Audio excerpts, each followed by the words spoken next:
समस्याएं सामने आएंगी, चुनौतियां भी हमारे सम्मुख होंगी, परंतु हम उन्हें देखकर निराश होंगे या उनका सामना करेंगे, यह चुनाव हम पर ही निर्भर करता है।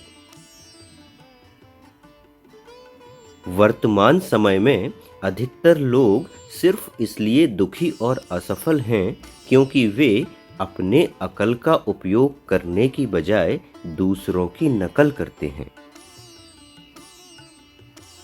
हर समस्या के 3 समाधान हैं: स्वीकार करें, बदल दें या छोड़ दें। अगर स्वीकार नहीं कर सकते तो बदल दें, और अगर बदल नहीं सकते तो बेहतर है उसे ईश्वर पर छोड़ दें। तनाव एक ऐसी पीड़ा है जो हमें एहसास दिलाता है कि कुछ तो है जिसे बदलना होगा। घमंड या अहंकार में आप अपना सर ऊंचा ना उठाएं। याद रखिए, स्वर्ण पदक विजेता भी तभी पदक पाता है जब वो अपना सिर झुकाता है। कोई भी हमारे मन की पीड़ा, भय, क्रोध या दुख के लिए उत्तरदायी नहीं है। यह उनके व्यवहार के उत्तर में हमारी अपनी रचना है, और हमारे पास अन्य विकल्प भी हैं। हमारे पास प्रसन्न बने रहने का विकल्प भी है। परिस्थिति बदलना जब मुमकिन ना हो तो मन की स्थिति बदल लीजिए, सब कुछ अपने आप ही बदल जाएगा। केवल एक ही व्यक्ति हमें बहुत अच्छी तरह जानता है, और वह हम स्वयं हैं। हम सभी पर्वत के शिखर पर जीना चाहते हैं, लेकिन सारी खुशियां तब घटित होती हैं जब हम पहाड़ चढ़ रहे होते हैं। यदि आप किसी व्यक्ति की खुशियां लिखने वाली पेंसिल नहीं बन सकते हैं तो एक अच्छा सा इरेजर जरूर बनिए, ताकि उनका दुख मिटा सकें। दूसरों की परेशानी में आनंद ना लें, कहीं भगवान आपको वह गिफ्ट ना कर दें, क्योंकि भगवान आपको वही देता है जिसमें आपको आनंद मिलता है। जब आई को वी से बदल दिया जाता है तो इलनेस भी वेलनेस में बदल जाती है। जीभ में कोई हड्डी नहीं होती है, लेकिन यह एक टूटे हुए दिल के लिए शक्ति का स्तंभ हो सकती है। इसका सावधानी से प्रयोग करें। लोगों के प्रति हमारी प्रतिक्रिया उनके व्यवहार के आधार पर नहीं, बल्कि हमारे व्यक्तित्व के आधार पर होनी चाहिए। 2 चीजें हमारा परिचय देती हैं: हमारा धैर्य जब हमारे पास कुछ ना हो, और हमारा व्यवहार जब हमारे पास सब कुछ हो। हजारों संबंध रखना कोई चमत्कार नहीं है। चमत्कार ये है कि आप एक ऐसा संबंध रखें जो तब भी आपके साथ खड़ा हो जब हजारों आपके खिलाफ हों।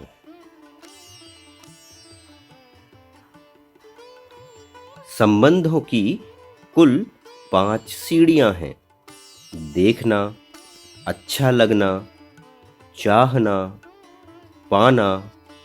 ये चारों सीढ़ियां बहुत सरल हैं, लेकिन 5वीं सबसे कठिन सीढ़ी है: निभाना।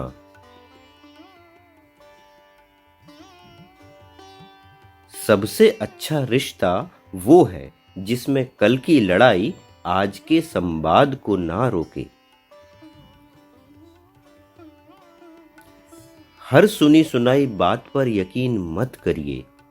एक कहानी के हमेशा 3 पहलू होते हैं, आपका, उनका और सच। संबंधों में कोई भी कभी गलत नहीं होता। हर व्यक्ति अपने नजरिए से सही होता है। हमें अपने नजरिए से साक्षी होकर दूसरे के नजरिए को समझना है। यही सहानुभूति है।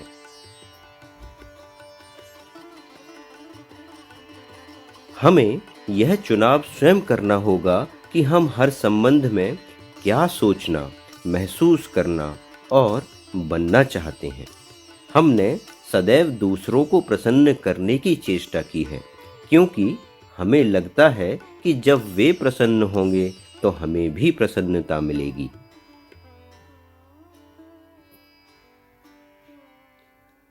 आपकी मुस्कान आपके चेहरे पर भगवान के हस्ताक्षर हैं। इन्हें अपने आंसुओं से धुलने या क्रोध से मिटने ना दें। प्रसन्नता हमारी आंतरिक रचना है और इसे आप बाहरी सुख सुविधा के बिना भी पा सकते हैं। खुशियां कोई बनावटी वस्तु नहीं है, ये आपके कर्मों से ही आती हैं। जिंदगी में अच्छे लोगों की तलाश मत करो, खुद अच्छे बन जाओ। आपसे मिलकर शायद किसी की तलाश पूरी हो जाए। एक बेहतरीन जीवन जीने के लिए ये स्वीकार करना भी जरूरी है कि सब कुछ सबको नहीं मिल सकता। अगर कुछ व्यक्ति प्रतिक्रिया दे रहे हैं तो उस समय हमें स्थिर रहना होगा। आंतरिक स्थिरता एक ताकत है। शांति कोई दुर्बलता नहीं, एक बल है।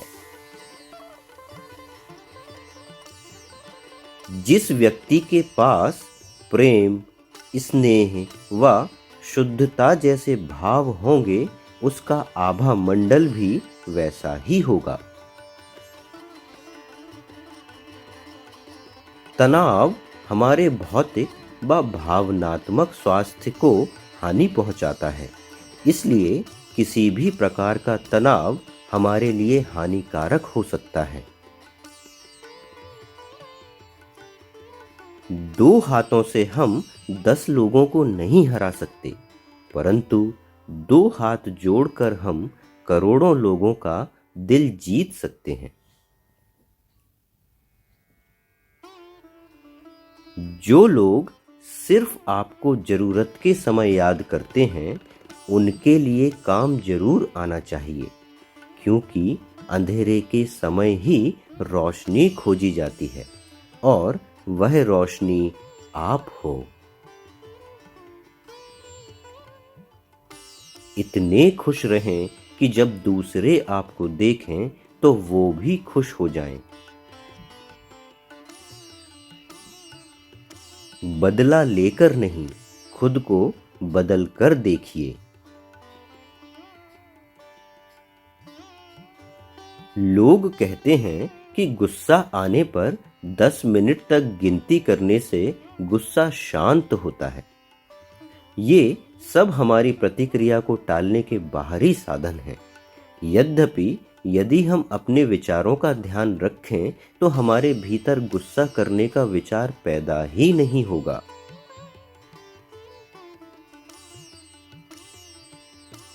मंदिर में आरती की तेज आवाज, मस्जिदों में नमाज और गिरजाघरों में प्रार्थना लोगों द्वारा सुनी जाती है, परमेश्वर द्वारा नहीं। ईश्वर केवल मौन आवाज सुनता है जो हमारे हृदय के अंतर्भाग से निकलती है। हमारे हर विचार के बाद एक भावना का जन्म होता है। अगर हम बेहतर महसूस नहीं कर रहे तो हमें थमकर देखना होगा कि हम क्या सोच रहे थे। यदि हम अपनी उपलब्धियों के लिए मेहनत करते हुए शांति, प्रेम व प्रसन्नता जैसे मूल्यों से समझौता ना करें तो हम हमेशा संतुष्ट रहेंगे। हम जितनी बार अतीत के बारे में बात करते हैं, हम उसे वर्तमान में बदल रहे हैं, क्योंकि हम उन्हीं भावों को एक बार नए सिरे से जन्म दे रहे हैं। हम 7 विशेषताओं के मूर्तिमान रूप हैं: पवित्रता, शांति, प्रेम, आनंद, ज्ञान, शक्ति व सत्य। जब हम भीतर से दुर्बल होते हैं तो हर चीज का अपना प्रभाव होगा। यहाँ तक कि छोटा सा शब्द भी हमें बेचैन कर जाएगा, क्योंकि हम अंदर से कमजोर हैं। अगर आप अपना विजन ऊंचा रखो तो आपका सिर अपने आप ऊंचा उठा रहेगा। जो लोग हमारा भविष्य बताते हैं, वे केवल हमें संभावना के बारे में बता रहे हैं। यह केवल एक संभावना है, वास्तविकता नहीं। जब तक आप स्वयं भावनात्मक रूप से मजबूत नहीं होंगे, तब तक आप अपने बच्चे को भी भावनात्मक रूप से मजबूत नहीं बना सकते। लक्ष्य, दबाव, डेडलाइन और परीक्षा, ये सब तो स्वाभाविक है, लेकिन तनाव हमारा अपना चुनाव है। भगवान ऑक्सीजन की तरह हैं, जिन्हें आप देख नहीं सकते, लेकिन उनके बिना आप जीवित भी नहीं रह सकते। जहां सम्मान ना हो, वो प्रेम व्यर्थ है। जहां संवाद ना हो, वह संबंध व्यर्थ है। और जहां विश्वास ना हो, वहां आगे बढ़ना व्यर्थ है। स्वार्थी इंसान का पता उससे नजदीकियां बढ़ने पर चलता है, और निस्वार्थ इंसान का पता उससे दूरियां बढ़ने पर चलता है। बीता हुआ कल जीवन को समझने का एक अच्छा मौका है, और आने वाला कल जीवन को जीने का एक दूसरा मौका है। लोगों की निंदा से कभी भी अपना रास्ता मत बदलना, क्योंकि सफलता शर्म से नहीं, साहस से ही मिलेगी। मोह खत्म होते ही खोने का डर भी निकल जाता है, चाहे दौलत हो, वस्तु हो, रिश्ता हो या फिर जिंदगी। घर से बाहर दिमाग लेकर जाओ, क्योंकि दुनिया एक बाजार है, लेकिन घर के अंदर सिर्फ दिल लेकर जाओ, क्योंकि वहां आपका परिवार है। समस्या जब अपनों से हो तब समाधान खोजना चाहिए, न्याय नहीं। न्याय में एक खुश होता है और दूसरा नाराज, जबकि समाधान में दोनों खुश होते हैं। प्रेम और आकर्षण में दिन रात का फर्क है। प्रेम व्यक्ति को उदार और दयालु बनाता है, जबकि आकर्षण व्यक्ति को मजबूर और स्वार्थी बनाता है। अच्छा सोचिए, अच्छा बोलिए और अच्छा कीजिए, क्योंकि सब आपके पास लौट कर आता है। हम जो पढ़ते, सुनते, देखते हैं, वह हमारे चित्त पर बैठ जाता है। जो चित्त पर बैठता है, वह चिंतन का हिस्सा बन जाता है। चिंतन हमारे कर्म में आता है, और कर्म से भाग्य बन जाता है। ध्यान से पढ़ें, सुनें और देखें, क्योंकि आपका भाग्य बन रहा है।